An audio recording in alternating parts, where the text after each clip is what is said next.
So magandang hapon po sa lahat, no. Ito na po yung bahay, pangwalong pa bahay, natapos na po. Tapos na po yung pangwalong pa bahay. So ito na po ngayon, no. At yung CR ay tapos na din, no.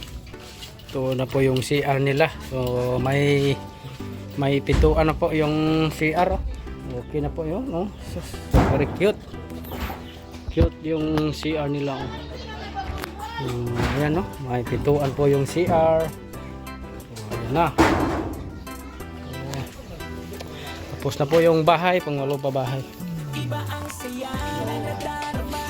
At ito po yung saingan nila. Ito yung kuan. Kuan eh, lipyohin lang ha. Lipyohan. Dito, ito nga lang yung plato. At ito yung sa loob yung tulugan nila, no? So ayan po, cute po ng bahay at maganda po, no? Yung pagpagawa ng bahay. So ayan. So dire kuya. Yes, saka. So ngayon, unsa may anong masabi mo na yung bahay nyo ay tapos na, malapit na kayo lumipat. So anong masabi mo? Salamat sa balay. Balayan mo. Oo, salamat. Balayan. Oh, salamat ka kay Ate Nansin. Ate Nansin na nag-sponsor sa inyo ng pabahay, no? Congrats sa Sunday mag-ribbon cutting ka, dili ka mulakaw ha. Sinira ka kay Natay Spitz, no? So, sige kuya, kay mag-sweldo pa ko ron ninyo. No? Sige, si Jeffrey na, si Jeffrey Vergara, yung asawa ni Ate Girlie.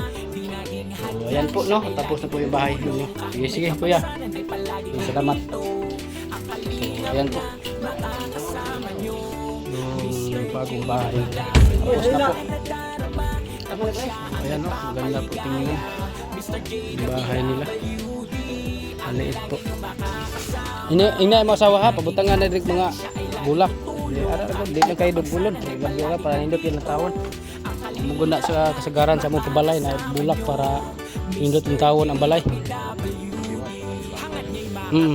Diara na butang sa ubos ng bulaka. So,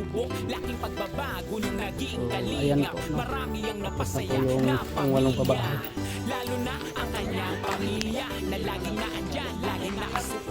Tapos na yung pangwalong pa bahay. Ito po yung mga panday natin. Mabilis po ang kanilang pagtrabaho. Ito po sa mga panday natin.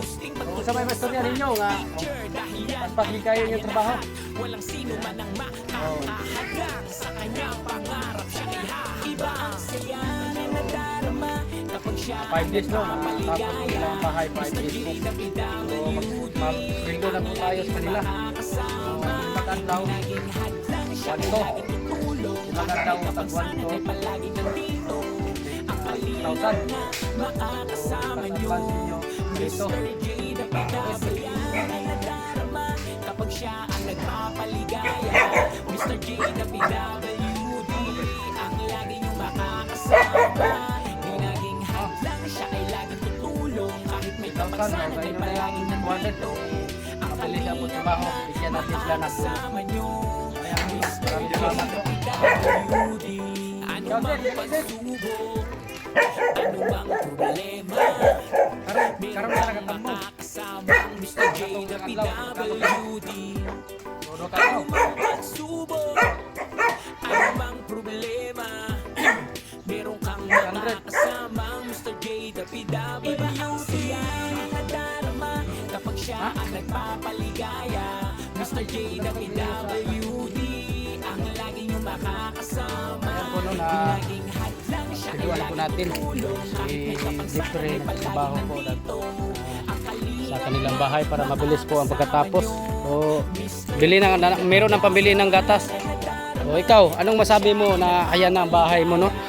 Natapos na. Salamat sa Ma'am Nansin. Ma'am Nansin sa pagtulong sa amin at salamat sa Tita G at sa Boy Gahe at sa Katambay at sa ni Romel. Maraming salamat sa inyo po. Lapit na kayo makalipat, mga Sunday siguro, Sunday ha. So magtiis muna kayo, no? Kasi magbili pa tayo ng mga gamit sa inyo. sa bahay, no. So ayan po yung bahay nila, no, dati. So ayan po. Salamat po sa ating butihing sponsor, no, na si Ate Nancy. So ito po yung pangwalong pabahay. Natapos na din po ang pagtrabaho. Mabilis lang po ang pagtrabaho nila, 5 days lang po, no. So ayan, nasilduhan natin ang mga panday, no. Maraming salamat po yung CR, no. Pulidong-pulido po ang trabaho nila. Kaya saludo po kami sa mga panday. So maraming salamat po sa walang sawang pagsuporta dito sa Mindanao, no. So lubos po akong nagpapasalamat kay Ate Nancy, kay Mr. G, the PWD, no. Shout out po para sa palaging pagsuporta dito sa Mindanao, no. Team Kalingap ng Zamboanga del Sur. Ayan po, no, yung mga halaman dito po ilagay sa baba. Lagyan po ito ng halaman. So ayan. So tapos na, maganda na po tingnan. So limpyo ha, limpyo kada adlaw ang balay. Ayun, butangan ni mog mga bulak, halaman ba, no? Ay base sa badong balik ni dire. Meron tayong hindi, mga udto siguro. Mga udto.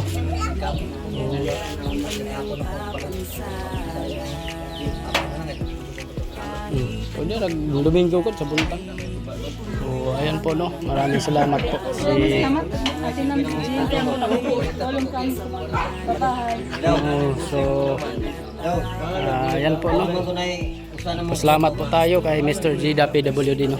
So deserve po nila itong kanilang bahay kasi po ang tinitirahan po nila ay isang purok-purok. Doon po sila inilagay kasi wala po silang sariling bahay at tumutulo lang po, no, at sako lang po yung dingding nila.